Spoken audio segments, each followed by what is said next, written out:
Hola a todos y bienvenidos a Brumas del Pasado, en la sección de biografías reales, donde ya saben elegimos personajes relevantes de la historia de la humanidad, del mundo, de su país y trazamos su cronología, biografía, vida y hechos basándonos en lo más destacable. Elegimos personajes del mundo de la cultura, la literatura, el cine, la música, el mundo de la investigación, todo tipo de también del mundo de la política, deporte, etcétera.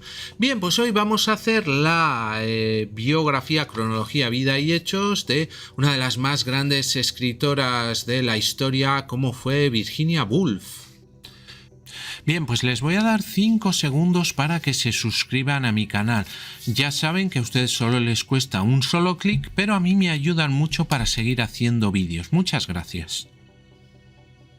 Bien, pues Adeline Virginia Stephen nació en Londres en 1862 y su padre era el novelista, historiador, ensayista, biógrafo y montañero Sir Leslie Stephen. Su madre, Julia Stephen, había nacido en la India, residencia que más tarde abandonó con su madre para trasladarse a Inglaterra, donde trabajó de modelo para los pintores prerrafaelitas como Edward Burne-Jones. Los padres de Virginia Woolf habían estado casados previamente y habían enviudado, y en consecuencia el hogar tenía descendientes de los 3 matrimonios. Leslie tenía una hija de su primera esposa, Minnie Thackeray, Laura Makepeace Stephen, que fue declarada mentalmente incapaz y vivió con la familia hasta que fue ingresada en un psiquiátrico en 1891. Julia tenía 3 hijos de su primer marido, Herbert Dadworth, George, Stella y Gerald Dadworth. Leslie y Julia tuvieron otros 4 hijos juntos, contando a Virginia, fueron Vanessa Stephen, Toby Stephen y Adrian Stephen. La joven Virginia fue educada por sus padres en su literario y relacionado hogar del número 22 de Hyde Park Gate, en Kensington. Asiduos visitantes al domicilio de los Stephens fueron, por ejemplo, Alfred Tennyson, Thomas Hardy, Henry James y Edward Burne-Jones. Aunque no fue a la escuela, Woolf recibió clases de profesores particulares y de sus padres. La eminencia de Sir Leslie Stephen como editor, crítico y biógrafo, y su relación con William Thackeray, el viudo de la hija menor de Thackeray, significaba que sus hijos fueron criados en un entorno lleno de las influencias de la sociedad literaria victoriana, como Henry James, George Henry Lewes, Julia Margaret Cameron y James Russell Lowell, que fue el padrino honorífico de Virginia. Julia Stephen estaba igualmente bien relacionada, descendía de una camarera de María Antonieta y provenía de una familia de famosas bellezas que dejaron su impronta en la sociedad victoriana como modelos para los artistas prerrafaelistas y los primeros fotógrafos. Además, acompañado de estas influencias estaba la inmensa biblioteca de la casa de los Stephen, de la que Virginia y Vanessa, a diferencia de sus hermanos que recibieron una educación formal, aprendieron los clásicos y la literatura inglesa. Sin embargo, según las memorias de Woolf, sus recuerdos más vividos de la infancia no fueron de Londres, sino de Saint Ives, en Cornualles, donde la familia pasó sus vacaciones de verano entre 1882 y 1894. La casa de veraneo de los Stephen, Talland House, tenía vistas a la playa de Portminster y al faro de Gowdreby. Recuerdos de estas vacaciones familiares e impresiones del paisaje impregnaron la ficción que Woolf escribió en años posteriores, principalmente en Al Faro. Pronto padeció Virginia la primera de sus depresiones, con la repentina muerte de su madre el 5 de mayo de 1895. Cuando Virginia tenía tan solo 13 años de edad, y la de su medio hermana Stella 2 años después, quien había tomado las riendas del hogar familiar tras la muerte de Julia Stephen, pero abandonó la casa paterna para casarse con Jack Hills y falleció durante la luna de miel a causa de una peritonitis. También su padre fallecía en 1904 por un cáncer. Y Virginia Woolf tuvo un ataque alarmante, por lo que fue brevemente ingresada. Sus crisis nerviosas y posteriores periodos recurrentes de depresión, digamos que estuvieron también influidos por los maltratos que ella y su hermana padecieron a manos de sus medio hermanos George y Gerald Dadworth. Las circunstancias exactas no se conocen bien, pero se cree que contribuyeron al problema psicológico que sufrió la autora, un trastorno bipolar. A lo largo de su vida, Woolf se vio acosada por periódicos cambios de humor y enfermedades asociadas, y aunque esta inestabilidad a menudo influyó en su vida social, su productividad literaria continuó con pocas interrupciones hasta que su fallecimiento. Después de la muerte de su padre y de su segunda crisis nerviosa, Vanessa y Adrian vendieron el número 22 de Hyde Park Gate y compraron una casa en el número 46 de Gordon Square en Bloomsbury. Se estableció con su hermana Vanessa, pintora que se casaría con el crítico Clive Bell, y sus dos hermanos en el barrio londinense de Bloomsbury, el cual se convirtió en centro de reunión de antiguos compañeros universitarios de su hermano mayor, entre los que figuran intelectuales de la talla el escritor Ian Foster, el economista Jane Keynes y los filósofos Bertrand Russell y Ludwig Wittgenstein. También sería conocida estas reuniones como el Círculo de los Bloomsbury.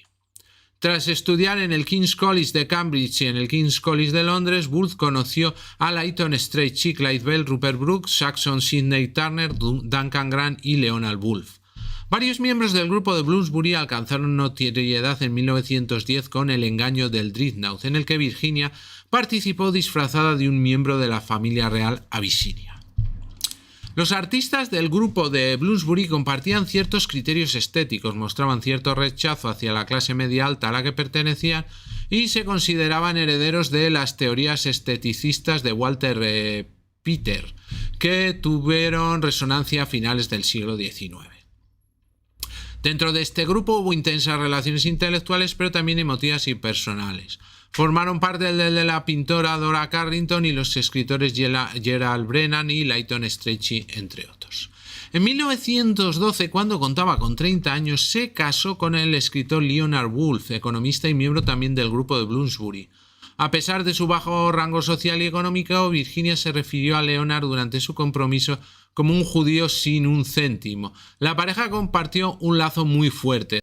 La ética del grupo de Bloomsbury estaba en contra de la exclusividad sexual y en 1922 Virginia conoció a la escritora y jardinera Vita Sackville West, esposa de Harold Nicholson. Después de un comienzo dubitativo sostuvieron una relación de amantes que duró la mayor parte de la década de 1920. Y en 1928 Woolf regaló a Sackville West la obra Orlando, una biografía fantástica en la que la vida del héroe epónimo abarca 3 siglos y ambos sexos. Nigel Nicholson, hijo de Vita Sackville West, la consideró la carta de amor más larga y encantadora en la historia de la literatura. Después de que se acabó su romance, las dos mujeres siguieron siendo amigas hasta la muerte de Woolf en 1941. Woolf comenzó a escribir profesionalmente en 1905, inicialmente para el Times Literary Supplement, con una pieza de periodismo sobre Haywood. Digamos que su primera novela, Fin de viaje, fue publicada en 1915 por la editorial de su medio hermano Gerald Dadworth and Company Limited, y en esta novela, como en Noche y Día, la escritora ya se muestra dispuesta a romper los esquemas narrativos precedentes, pero apenas mereció consideración por parte de la crítica. Solo tras la publicación de La señora Dalloway y Alfaro, los críticos comenzaron a elogiar su originalidad literaria. En estas obras llaman ya la atención la maestría técnica y el afán experimental de la autora, quien introducía además en la prosa novelística un estilo y unas imágenes hasta entonces más propios de la poesía.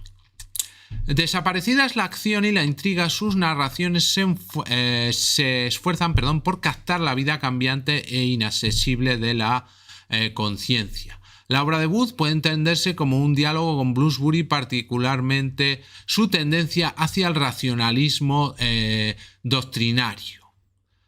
Más adelante tuvo varias variaciones en las conciencias de los personajes y, por ejemplo, la obra Orlando de 1928 constituye una fantasía libre, basada en algunos pasajes de la vida de Vita Sackville West, en la que la protagonista vive 5 siglos de la historia inglesa. Se distingue del resto de las novelas al intentar representar a una persona real o hacer una biografía, como dice el subtítulo. La obra Las olas, de 1931, presenta el flujo de conciencia de 6 personajes distintos, es decir, la corriente preconsciente de ideas tal como aparece en la mente, a diferencia del lógico y bien trabado monólogo tradicional. La última obra de Woolf, Entre actos, de 1941, resume sus principales preocupaciones en la transformación de la vida a través del arte y la reflexión sobre temas del flujo y el tiempo de la vida. Es el más lírico de sus libros y escrito principalmente en versos. Escribió asimismo una serie de ensayos que giraban en torno a la condición de la mujer, en la que resaltó la construcción social de la identidad femenina y reivindicó, por supuesto, el papel de la mujer escritora. Como hemos comentado, durante toda su vida Virginia sufrió un trastorno mental, hoy conocido como trastorno bipolar, y después de acabar el manuscrito de su última novela publicada póstumamente, Entre actos, Woolf padeció una depresión parecida a la que había tenido anteriormente. El estallido de la Segunda Guerra Mundial, la destrucción de su casa de Londres durante el Blitz y la fría acogida que tuvo su biografía sobre su amigo Roger Fry empeoraron su condición hasta que se vio incapaz de trabajar. El 28 de marzo de 1941 Woolf se suicidó, se puso su abrigo, llenó sus bolsillos con piedras y se lanzó al río Ouse cerca de su hogar, donde se ahogó. Su cuerpo no fue encontrado hasta el 18 de abril. Su esposo enterró sus restos incinerados bajo un árbol en Rothnell, en Sussex. Bien, pues hasta aquí el vídeo de hoy. Espero que les haya gustado, que les haya sido útil e interesante. Y antes de terminar, vamos a hacer un pequeño recorrido por todos los canales creados por EBM Informática, y así, si alguna temática de alguno de ellos les interesa, pues pueden acceder a ellos fácilmente. Bien, el primero y el canal más grande es el canal de EBM Informática, donde tenemos tutoriales de todo tipo de actividades del mundo de la informática. Tenemos cursos completos como de Word, Excel, Access, Photoshop, trucos y diversas explicaciones de aplicaciones normalmente de PC que les pueden ser muy interesantes.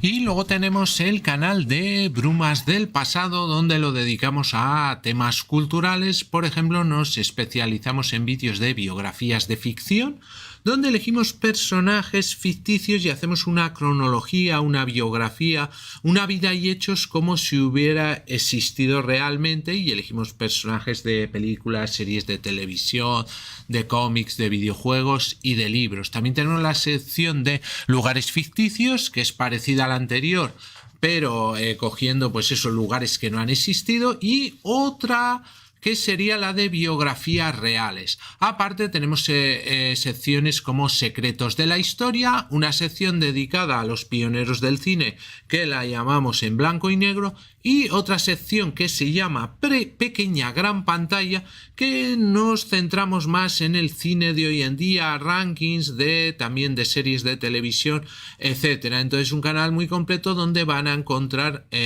diversos contenidos culturales muy interesantes.